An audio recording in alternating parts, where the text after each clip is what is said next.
Mr. Hassan Malik, MPA PP 81, hurled a budget speech book towards the Minister of Finance with an intention better known to him, but careful perusal of video proved that it was attempted many times by the said member and could be fairly construed that it was intentional act due to which the Finance Minister had to stop his speech for a while. I had to take action and the said member was proceeded against under Rule 210 of the rules because of the business of the Assembly was severely obstructed and hampered by the disorderly conduct of certain members, including the said member. Similarly, on June 19, when Leader of Opposition was given floor for his budget speech, the Treasury benches in retaliation disrupted his speech. The above background and incidents quoted are not an isolated eventuality.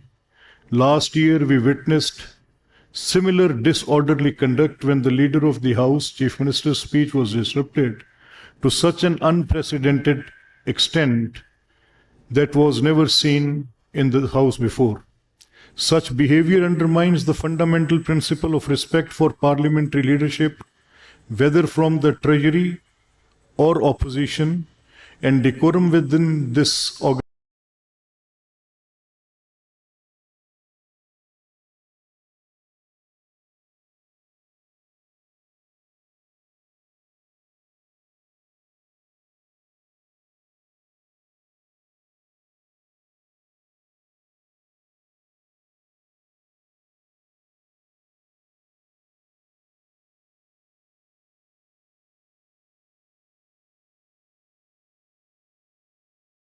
House.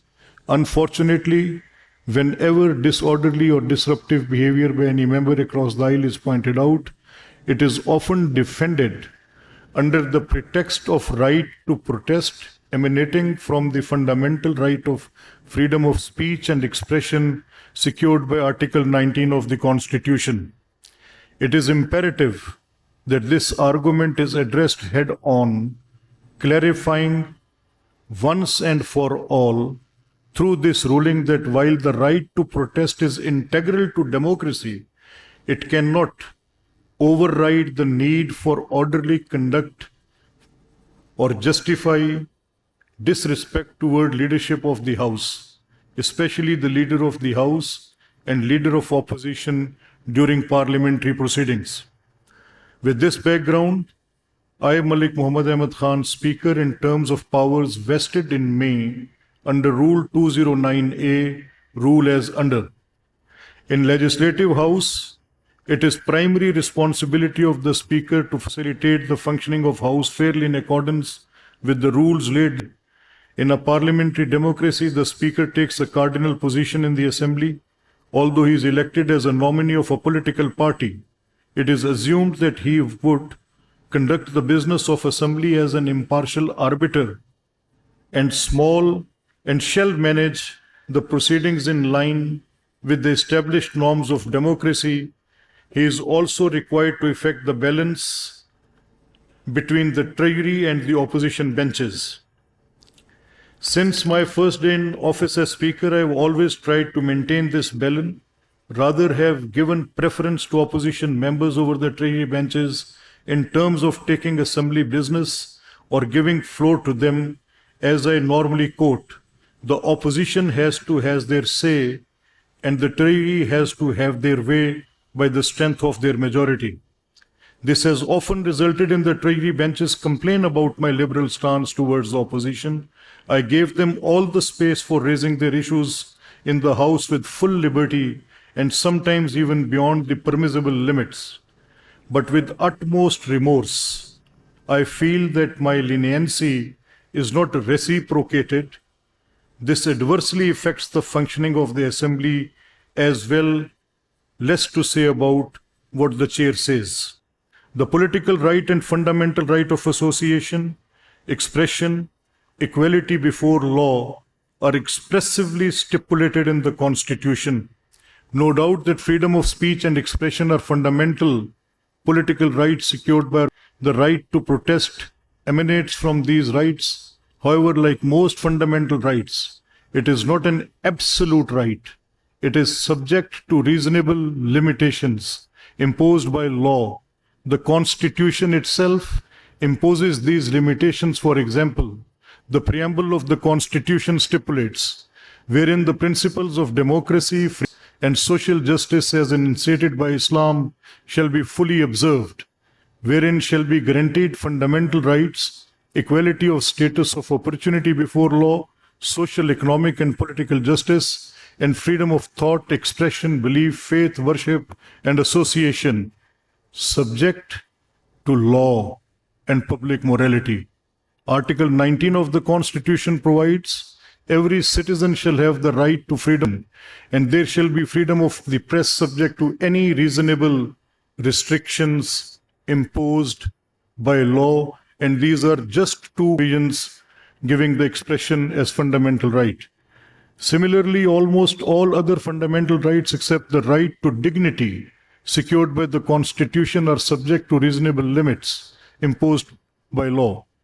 For example, all rights secured from Article 14 to 24 are subject to reasonable restrictions, including the political rights like freedom of assembly, association, and movement secured by Article 15 to 17. All of you are well aware that I jealously guard your right of freedom of speech and expression, but at the same time I am under obligation, rather compulsion, to follow the minimum rules of the game for effective functioning of the Assembly. The Constitution and the rules both circumscribe freedom of speech with some code of conduct. Preamble imposes the restriction subject to law and public morality, and Article 19 says subject to any reasonable restriction imposed by law. What does this mean in practice? It means no political right is absolute. The phrase reasonable restrictions imposed by law under Article 19 of the Constitution explicitly signifies rules and regulations that ensure that rights are exercised responsibly, including within constitutional institutions like assembly. Similarly, Article 66, read with Article 127 of the Constitution, explicitly makes the freedom of speech in the assembly subject to the rules of procedure of the assembly. Subject to the Constitution and rules of procedure of Majlis-e-Shura Parliament, there shall be freedom of speech in Majlis-e-Shura. And this is what the Constitution says. In this context, rules of procedure of assembly are not ordinary rules.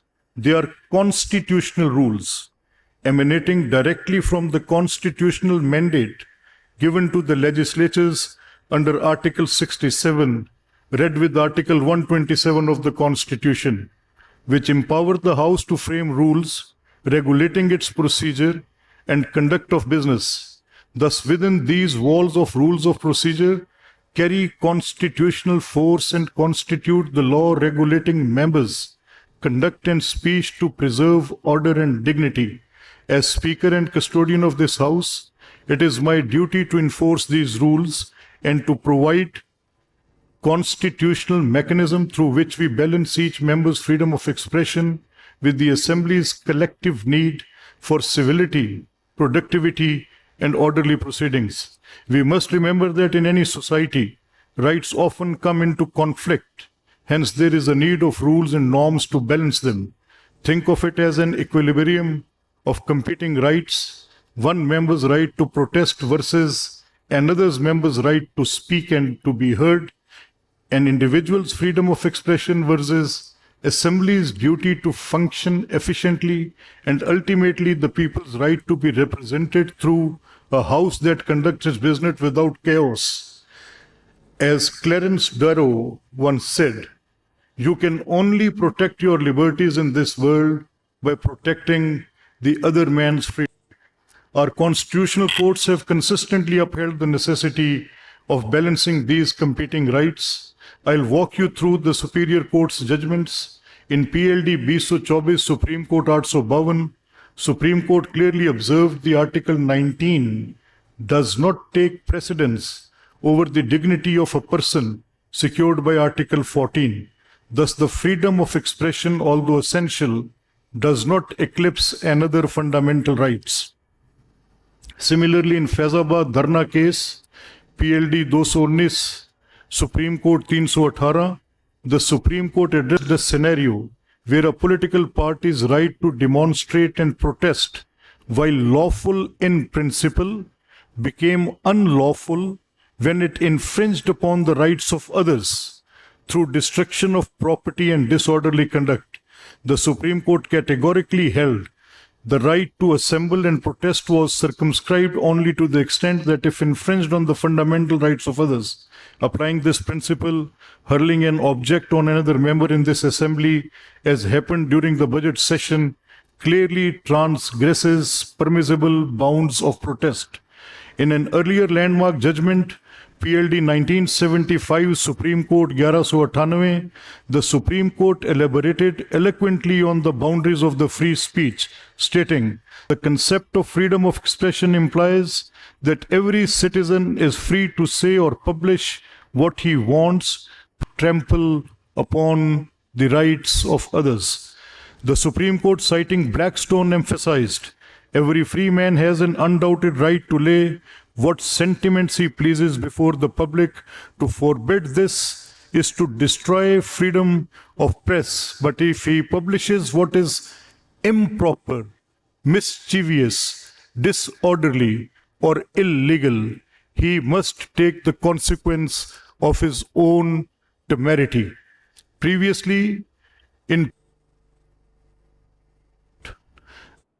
clearly articulated the rules of parliamentary procedures are constitutionally mandated under Article 67. Members are thus bound by these rules, which place necessary constraints on their conduct. Supreme Court posed vital questions, whether freedom of citizen to speak, express, and publish is unfettered, unbridled, and totally uncontrolled, or must be regulated by a legal or moral constraints, whether or not a citizen, when demanding freedom, can be permitted to transgress the freedom of other citizens, whether freedom of press or speech could permit obscenity, disorderly, immoral, or indecency at occasions. He firmly answered in negative, underscoring that freedoms must align with national character, morality, and societal values. The great Pakistani jurist, Justice Fazl Karim, in his celebrated book,